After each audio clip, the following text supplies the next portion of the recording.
Hey, I'm Clang Clang Boom, and today we're going to make this awesome custom name keychain. If you've been printing Flexi Dragons and want to start making your own custom stuff, this is for you. We're only using free tools, so let's jump in. First, let's get signed up or signed in to Tinkercad.com. It's going to look a little bit like this for you if you don't have an account.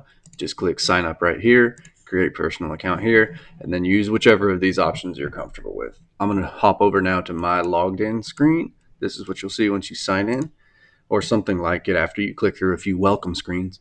We want to click right over here where it says create 3D design. This is going to make a randomly named file for you. I got fabulous snage. Anyways, all right, if you've never seen a 3D CAD interface before, even something as distilled as Tinkercad can be a little bit overwhelming. Don't worry, we're only going to use a few of these tools today, and I'm going to walk you through it. First things first, let's get our text that we want on our keychain. Move over here to the side with all of these basic shapes, and you want to click on the tool that says text right here, and either click again to place it or click and drag to place it. Once you do that, you'll notice this window right here that pops up that gives you some options we can edit. We have a text field where you can type in the actual text. I'm going to type in my own name. I'm going to do capital letters. Nathan. There. And unless we're going to print something very large, we don't want our font to be something with serifs. Now, this multi-language font has a little bit of serifs. That's these little squiggly little things on the ends of letters. So let's get back into our text here, and I'm going to choose the sans, which just means without serifs.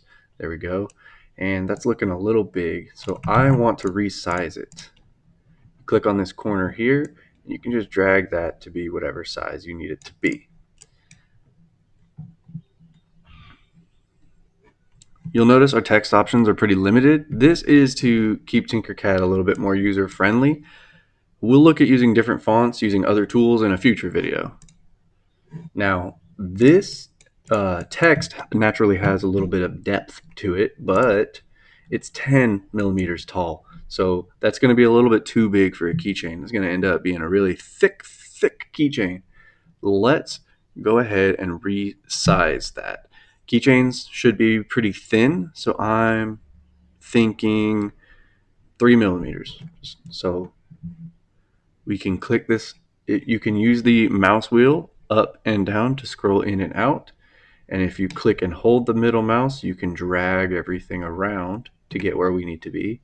And then let's click this little white box right here, right beneath this gray cone, and drag that down to about 3. So now our height is naturally set to 3 millimeters. So there's our name.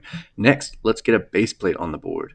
For simplicity's sake, I'm going to use the cube tool. So we're going to have a big flat rectangle with sharp corners. But you can use any other shape in a future video, but let's keep it simple here and grab the cube. You want to click it, and you want to place it anywhere on our blank build plane. You don't want to accidentally click on your name, because as you can see, it sort of elevates it, and our base plate will be floating above the name. So let's click that base plate down, and again, we ended up with a really thick object. It's about 20 millimeters. That's too much. Let's bring it down to 3 as well. Then we need to start thinking about the overall size of our keychain. They should be somewhat small so they would fit in a pocket or a purse, but not so small that the details on our word don't come out correctly. So I'm going to aim for 3 inches wide. Personally, I think that's a big keychain, but for this video it'll work. Now, CAD software is in metric. I just said 3 inches. How are we possibly going to figure out this conversion? Well, my friend, we have Google. So we're going to go up here, we're going to open a new tab, and we're just going to Google 3 inches, 2 millimeters. And when you do that, Google does the math for you. Let's make it an even 76 just to keep things simple. So we're going to go back to Tinkercad, and let's click this corner here and drag so our width number ends up saying 76. Okay. We also need to do the height. You want it to cover your name, the size of your name, but not be excessive. I'm going to go with 24. So that's just shy of an inch. And and I'm going to do it a little bit off center, but we'll fix all that here soon. As you notice, they kind of occupy the same space right now, so we got to fix that. Let's put the name on top of the base plate. Click on the name. Make sure you've selected the name. It's a little bit difficult to select when the boxes overlap. And this little gray cone here is going to allow us to raise and lower our object. So we want to raise that object 3 millimeters because we know our base plate is only 3 millimeters tall. So that way we don't have a gap between the two. It's stacked nice and neatly there. This is printable. You could print this. It's a little plate with your name on it, but there's not a hole for it to become a keychain. So we need to add a hole using something called a boolean. Let's get back in here with our basic shapes. And on the top here, you'll see these with the little striped pattern. These are our boolean tools. So boolean is just fancy word for basically it's going to, anywhere a boolean overlaps with a solid, they're going to punch out. They're going to remove, carve away that piece. So we want a cylinder if we're trying to make a hole. It comes out like our other tools. It's 20 millimeters, a little bit excessive. Let's grab this corner and get it to something more reasonable. I'm going to aim for a 5x5. Now, it's way over here. We need it to be right here, but I want it to be exactly in the center, and that's difficult to do using just clicking and dragging. But we have alignment tools that will help us do it exactly right. So first, I'm going to try to get this about how far inset from the edge I want to be.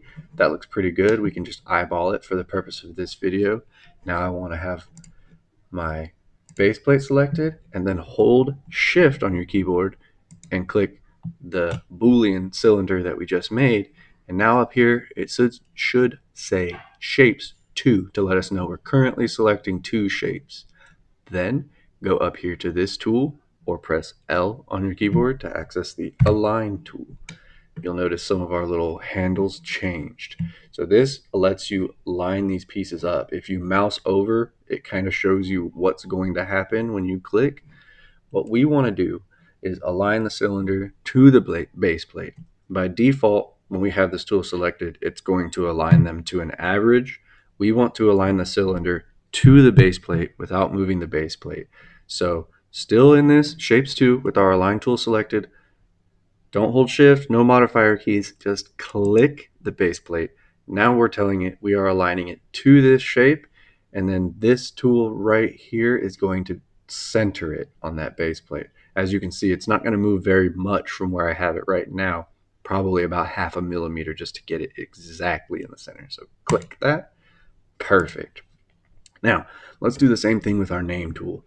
Make sure your name is at least left and right, not touching the boolean and where you want it to be. And let's get it exactly centered. So click our name, hold shift, click our base plate, go up here, click our align tool. And remember, we want to align to the base plate. So we need to, using no modifiers, let go of shift, click that base plate, and then click right here to align it. Looks like I was actually pretty close just by eyeballing it. So we have all of our pieces, but right now that boolean is kind of just still there in ethereal space. It hasn't actually punched out the hole. So let's combine it all. Oh, one pro tip, if you want to move your name left and right after this step without, unaligning it from the center, because it's naturally going to want to snap to that grid, you can click on the name and use the arrow keys on your keyboard to nudge it 1 millimeter at a time without it going all wacky on you. I like it right there. That's good. Now, let's combine everything. Click, hold, and drag to highlight all of our shapes. Should say shapes 3 because we have our base plate, our name text, and our boolean. So we've got 3, and then we want to click right here on this union group button. Now your name and base plate will still be there, but our cylinder has punched out a hole. Through this hole you can attach a keychain, a key ring, some string, whatever you want to do. Congratulations, you have created a custom name keychain. Now we need to get this out of the digital realm and over to our slicer so we can print it and bring it to physical life. You want to click export right here in this upper right corner. And we have some options here. But for the most part, this is a pretty simple file. I don't want to get too complicated. Let's do .stl. That's a file format everything will recognize. I'm just going to slap it on my desktop. You put it wherever you can find it, and then you import that to your favorite slicer software. This project is going to end right here because the number of printers and slicers is way too varied to cover in a single video, but maybe in a future video we can go over that. Slice it up, print it out. Thank you for watching. If this tutorial helped you, hit the like button and let me know in the comments what your first custom print was. And if you're ready to print this in multiple colors with a bamboo printer, hit subscribe so you don't miss that next step. The filaments I trust for my own business prints are all linked below in the description, including the ones I used for the 2-color version. Using these affiliate links supports the channel at no extra cost to you. If you're curious what things you can design using this method, head over to my online bead store, boomperler.com, to see all of my custom bead designs. Link is also in the description for that. Thank you guys so much for watching. Bye-bye.